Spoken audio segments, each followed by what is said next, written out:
رحماللہ من قرأ الفاتحہ.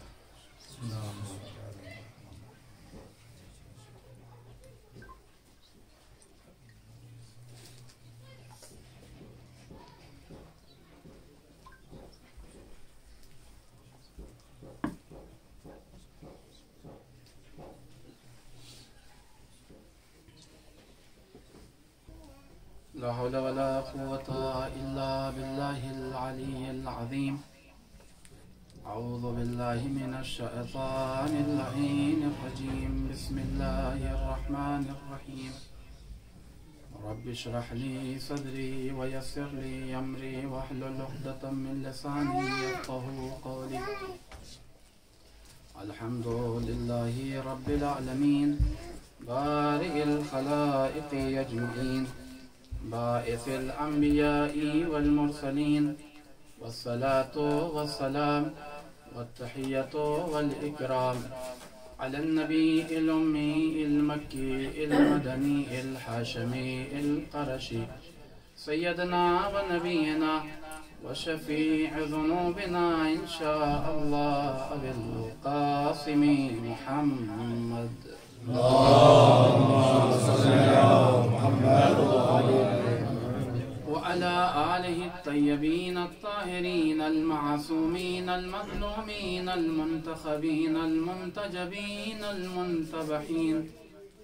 ألا لعنة الله على أعدائهم والشاكين فيهم والمنحرفين عنهم أجمعين.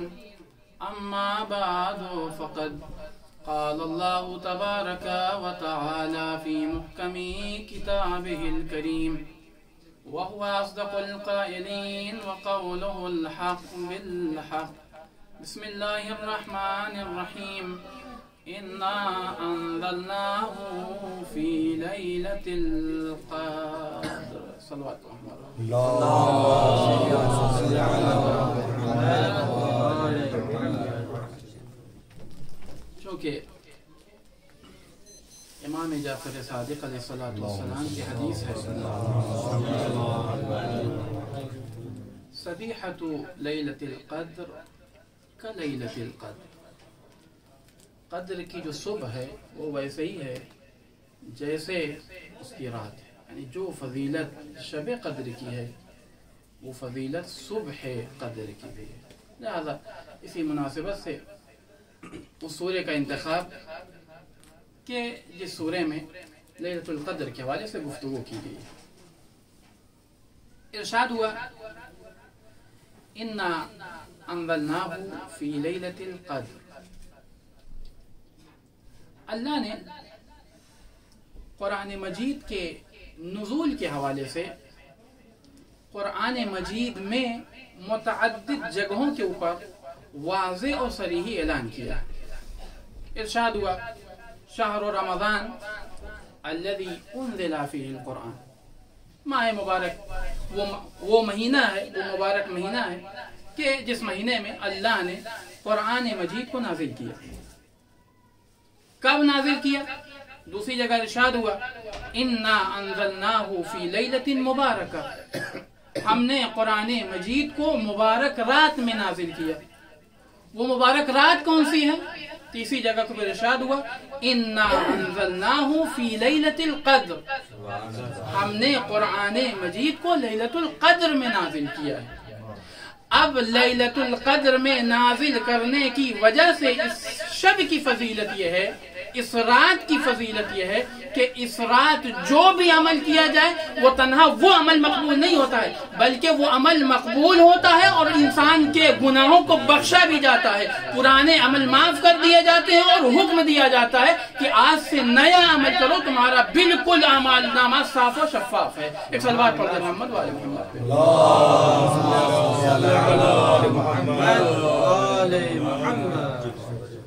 سورہ انا انزلنا جسے ہم عموماً اپنے فرائض میں پڑھتے ہیں اور پڑھنے کی تاکید کی گئی. مروی ہے امام جعفر صادق علیہ السلام سے، امام فرماتے ہیں کہ اگر کوئی انسان کسی سورے کے بدلے میں جیسے مثال کے طور کے اوپر روز جمعہ صبح کی نماز میں سورہ جمعہ پڑھنے کا بہت زیادہ ثواب ہے. بہت زیادہ تاکید یہ کی گئی ہے کہ جب صبح کی نماز آپ پڑھیں تو صبح کی نماز میں آپ سورہ جمعہ پڑھیں. امام فرماتے ہیں کہ اگر کوئی انسان سورہ جمعہ کے بدلے انا انزلنا کی تلاوت کرے تو پروردگار عالم اس کو سورہ جمعہ کا بھی ثواب عنایت کرتا ہے اور انا انزلنا کے بھی ثواب عنایت کرتا ہے. یہ ہے انا انزلنا کی فضیلت. اگر انا انزلنا کی فضیلت کے بعد میں آپ داخل ہوں، روایات بھری ہیں کہ جہاں کے اوپر اس کی فضیلت کے حوالے سے گفتگو ہوئی ہے. بہرحال یہ کہنے کی ضرورت نہیں ہے کہ وقت بہت مختصر سے وقت میں انشاءاللہ بات کو تمام کر دیا جائے، اس لیے کہ پہلے ہی سے وقت مختصر ہے، تو اس مختصر سے وقت میں بہرحال بات کو تمام کرنا ہے. اگر روایات کی بات میں آپ داخل ہوں تو روایات ہیں ہمارے پاس جو انا انزلنا کی فضیلت کی طرف اشارہ کر رہے ہیں. میں ان روایات میں داخل نہ ہو کے چند مفردات کی طرف اشارہ کر کے اپنی بات کو تمام کروں گا. کیا ارشاد ہوا اس سورہ میں؟ ارشاد کیا ہو رہا ہے؟ انا انزلنا. خدا کیا کہہ رہا ہے؟ قرآن مجید کا نازل کرنے والا کون ہے؟ میں نے نازل کیا ہے، یعنی نازل کرنے والا ہے پروردگار.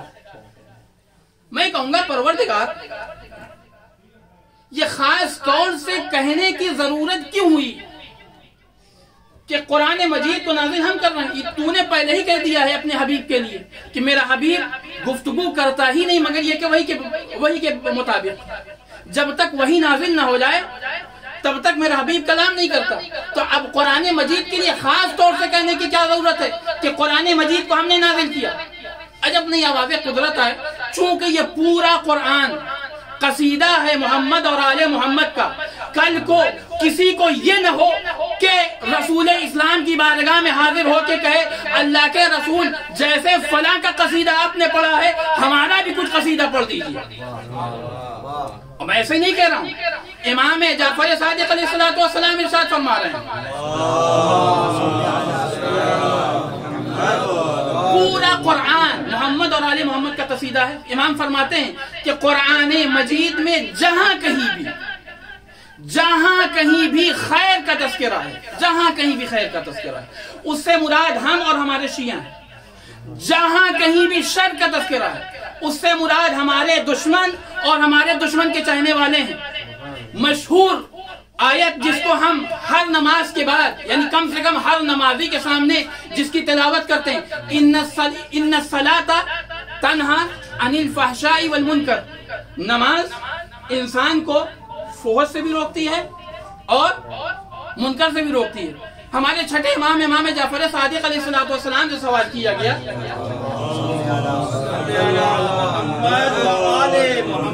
فرزند رسول یہ بتائیے صلاۃ سے مراد کیا ہے؟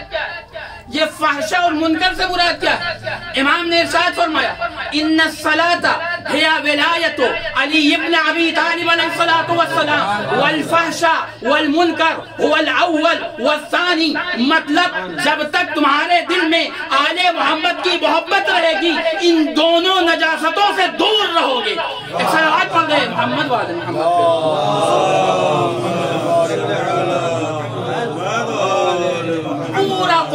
پورا قرآن قصیدہ ہے آل محمد کا. کیا ارشاد ہوا؟ انا انزلناہ فی لیلۃ القدر. آپ سب بہرحال طلبہ ہیں، زیادہ وضاحت کی ضرورت نہیں ہے. فی ظرف کے معنی میں استعمال ہوا ہے. لیلۃ القدر، لیل واحد ہے اور آخر میں جو تے ہے وہ تے اس کی وحدت کو اور وضاحت کر رہی ہے. جیسے مثال دوں، بہرحال آپ کے لیے واضح ہے، بس بعنوان تذکر. ایک مرتبہ میں کہوں ضرب تو ضربن، میں نے ضرب لگائی، تو یہ تو ہوا میں نے ضرب لگائی. کتنی ضرب لگائی یہ اس میں وضاحت نہیں ہے، لیکن میں نے کہا ضرب تو ضربتن، میں نے ضرب لگائی ضربتن. اب آخر میں جو تے کہا ہے اس کا مطلب یہ ہے کہ ایک ہی ضرب لگائی ہے، ایک سے زیادہ ضرب نہیں لگائی. قرآن مجید میں بھی کیا ارشاد ہو رہا؟ انا انزلناہ فی لیلۃ القدر، ہم نے ایک رات میں، یعنی ایک ہی رات میں اس پورے قرآن کو نازل کیا۔ وہ کون سی رات ہے؟ القدر، قدر کی رات۔ سوال، اللہ نے اس قرآن مجید کو رات ہی میں کیوں نازل کیا؟ دن میں کیوں نازل نہیں کیا؟ شاید واضح ہے نا، متعدد آیت آپ کی خدمت میں پیش کی۔ فی لیلۃ مبارکہ، دوسری جگہ ارشاد ہوا فی لیلۃ القدر، ہم نے مبارک رات میں اس کو نازل کیا، ہم نے لیلۃ القدر میں اس قرآن کو نازل کیا، رات میں کیوں نازل کیا؟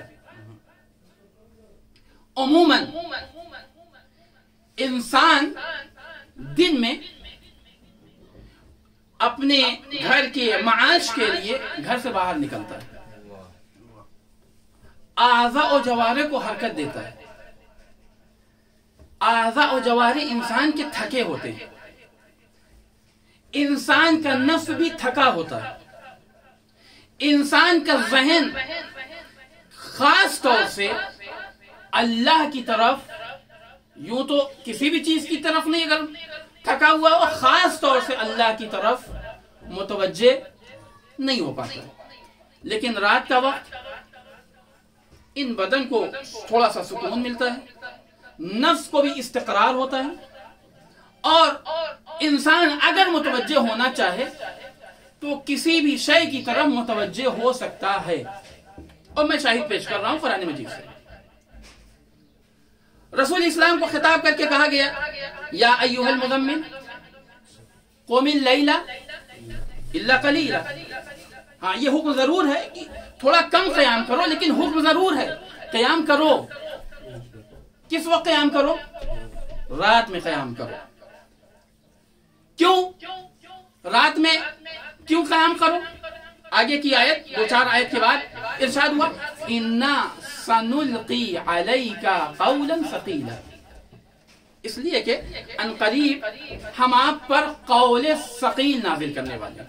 بہت توجہ ہے، ہم آپ پر قول ثقیل نازل کرنے والے ہیں۔ مطالبہ ہے رسول اسلام سے کہ رات میں قیام کرو، اب تھوڑا سا کم تھوڑا سا زیادہ۔ اس کے بعد ارشاد ورتل القرآن ترتیلا، قرآن کو ترتیل کے ساتھ پڑھو۔ دو مطالبے کے بعد پہلا مطالبہ یہ کہ رات میں تھوڑا سا قیام کرو، دوسرا مطالبہ یہ کہ قرآن کو ترتیل کے ساتھ پڑھو۔ اب اس دو مطالبے کے بعد آواز آئی انا سنلقی علیک قولا ثقیلا، ان قریب ہم آپ کو قول ثقیل عطا کریں گے۔ یہ قول ثقیل ہے کیا؟ آئیے علماء تفاسیر سے سوال کرتے ہیں کہ قول ثقیل سے مراد کیا ہے؟ متعدد علماء تفاسیر نے متعدد تفسیر پیش کی ہے۔ کسی نے یہ کہا کہ قول ثقیل سے مراد تفسیر قرآن ہے، کسی نے کہا کہ قول ثقیل سے مراد معانی قرآن ہے، کسی نے کہا اس قول ثقیل سے مراد مضامین قرآن ہے۔ مگر علماء اہل تشیع کے جو تفاسیر نے لکھی ہے انہوں نے اس میں ذکر کرتے ہوئے کہتے ہیں قول ثقیل سے مراد ولایت علی ابن ابی طالب علیہ السلام ہے، یعنی اللہ نے پہلے مطالبہ کیا اے میرے حبیب پہلے قیام کرو رات میں، اس کے بعد قرآن کو ترتیل کے ساتھ پڑھو۔ جب یہ دو مطالبہ پورا ہوگا اس کے بعد ایک عظیم شے عنایت کی جائے گی۔ وہ عظیم شے کیا ہے؟ ولایت علی ابن ابی طالب علیہ السلام۔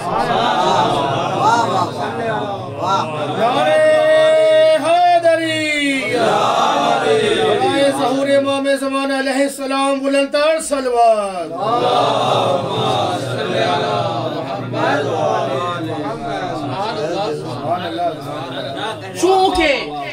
چونکہ انسان اگر معنویات کو حاصل کرنا چاہتا ہے تو معنویات کو حاصل کرنے کے لیے روایات ہے ہمارے پاس کہ اس کی ذمہ داری یہ ہے کہ وہ رات کو قیام کرے، اور خود اسی وجہ سے رسول اسلام کو خطاب کیا گیا اے میرے حبیب رات میں تھوڑا سا قیام کرو۔ اسی وجہ سے اللہ نے قرآن مجید کو رات میں نازل کیا ہے اور اس رات کو عظمت والی رات قرار دیا ہے۔ صلوات پڑھیں محمد وعلی محمد۔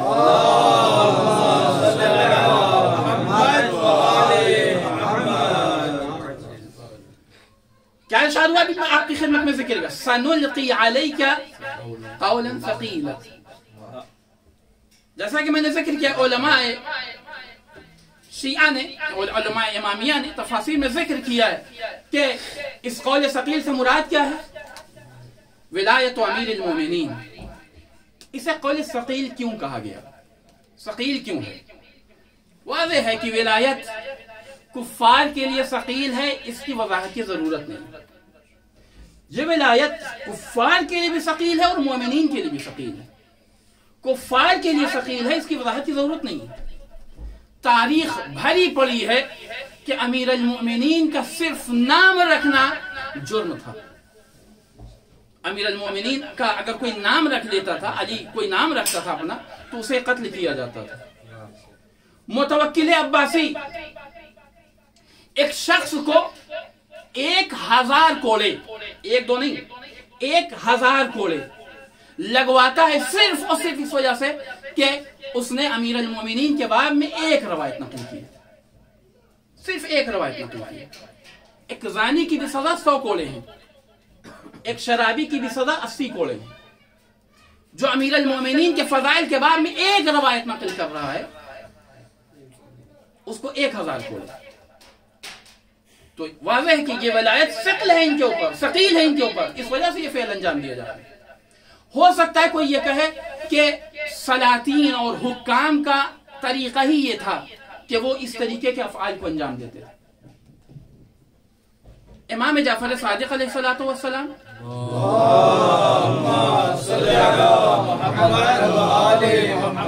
آخری روایت اور یہیں سے میں مسائل کی طرف آ جاؤں اس لیے کہ وقت بھی بہرحال. امام جعفر صادق علیہ السلام کیا ارشاد فرماتے ہیں؟ امام جعفر صادق کا دور ہے، علماء عامہ کے 3 بڑے فقہا ابو حنیفہ، ابن ابی لیلہ، ابن شبرمہ، جو اس دور کے بڑے فقہا مانے جاتے تھے. دیکھیے کہ ولایت کتنا ثقیل ہے کفار کے لیے. یہ حاضر ہوئے جناب اعمش، سلیمان بن مہران اعمش، ان کی خدمت میں اس وقت جس وقت یہ مرض الموت میں حالت احتضار کی کیفیت ہے، بستر عدالت پہ پڑے ہوئے ہیں. یہ تینوں داخل ہوئے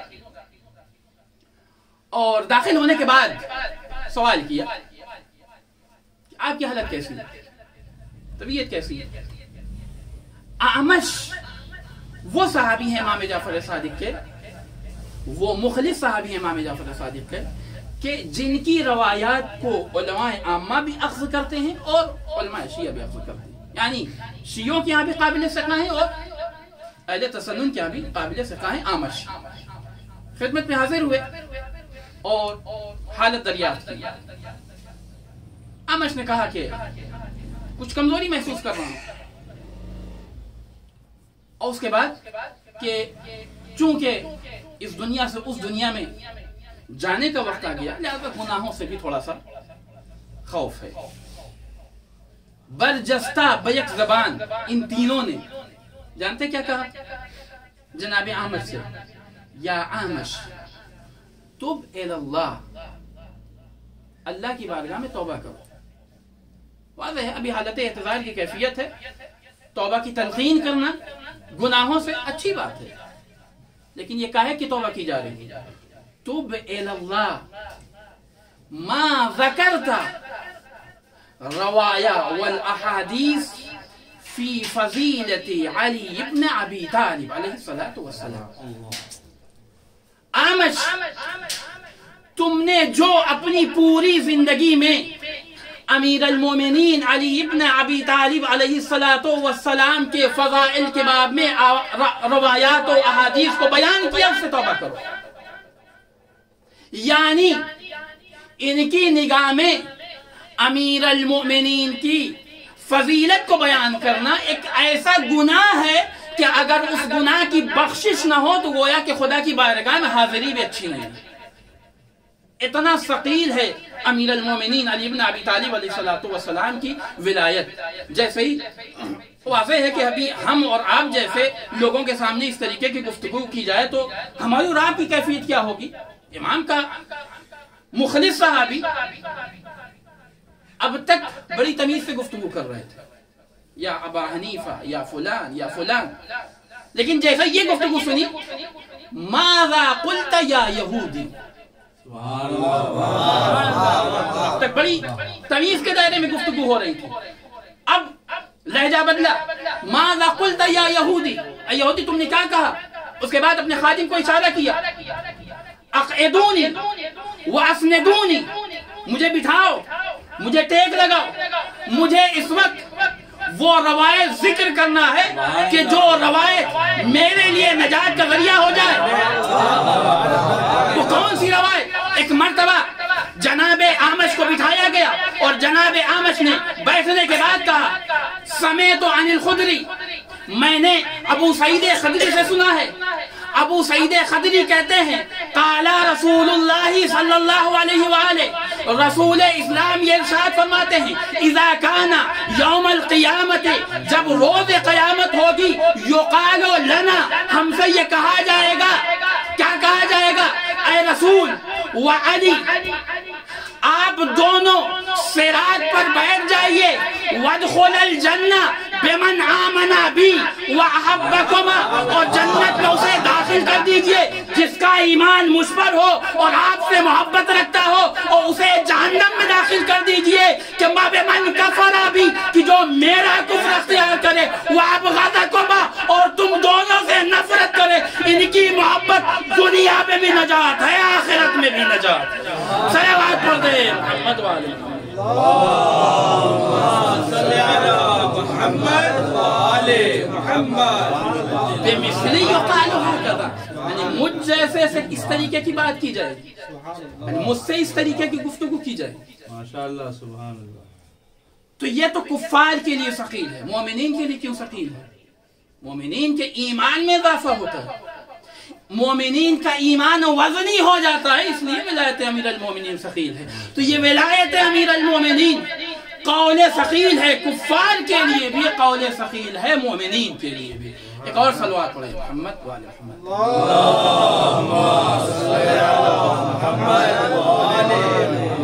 چونکہ آج کی صبح یہ جو یوم القدر کی دن گزر رہا ہے، ایک روایت آپ کی خدمت میں اس باب میں بھی نقل کر کے اور مصائب کی طرف آنا چاہوں گا۔ یونس بن ذبیان وہ کہتے ہیں، دخلت على ابی عبداللہ علیہ السلام یوم القدر نہارا، قدر کے دن میں چھٹے امام جعفر صادق علیہ السلام کی بارگاہ میں